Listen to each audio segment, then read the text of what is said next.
자, 오늘 또 차세대 아이폰 관련 재미있는 소식이 있는데요. 구독자분들께서 IT 관련 주요 소식들을 놓치시지 않도록 가젯소울에서 전해드립니다. All about IT Gadget Soul.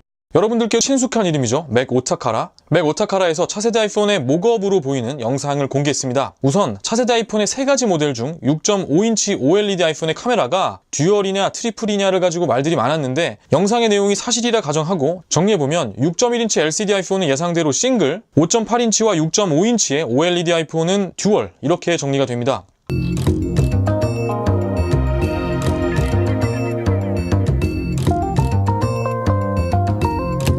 기존 고든 켈리 기사에서 살펴본 도면과 일치하는 모습을 하고 있죠. 다만 이 세 개의 구멍 중에 가운데 구멍을 LED 플래시로 표현하고 있습니다.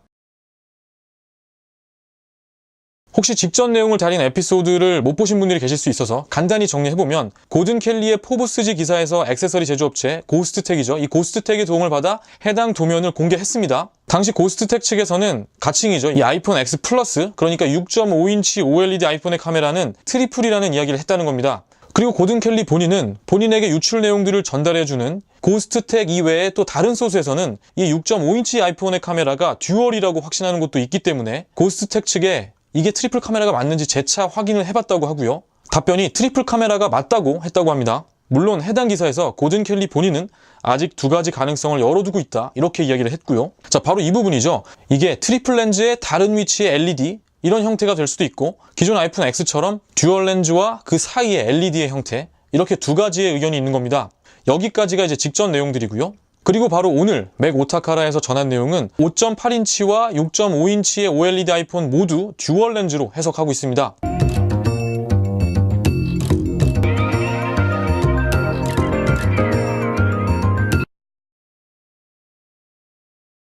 우선 맥 오타카라 같은 경우는 꽤 유명하고 다루는 정보 역시 어느 정도의 규모를 갖춘 그런 미디어입니다. 물론 그렇다고 해서 모든 정보들이 신뢰성을 다 갖추었다 이렇게 말하기는 어렵겠죠. 이 맥 오타카라 자체에 대해 따지기 앞서서 이 개별 기사의 성격에 대해 파악해 볼 필요가 있겠습니다. 이 내용들을 잘 살펴보면 마침내 확실한 도면을 확보했고 그것을 통해 완성된 목업을 만들었다 뭐 이런 식의 내용이 절대 아닙니다. 우선 원문을 함께 살펴보시겠습니다.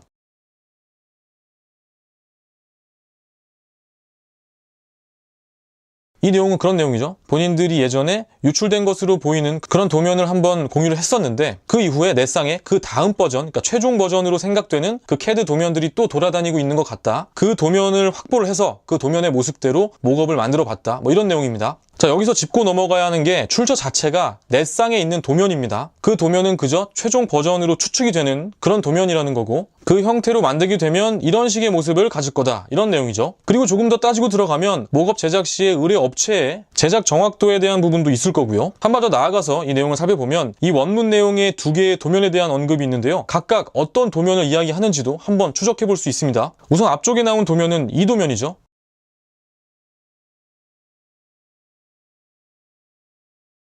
이 부분은 맥 오타카라의 기사에 정확한 출처가 있고요. 그 다음 지역을 해보면 공개 시점에 또 나온 최종 버전으로 생각되는 이 도면, 이른바 넷상에 돌아다니는 이 도면이 날짜를 토대로 추적해보면 바로 이 도면을 이야기하는 것으로 추측이 됩니다.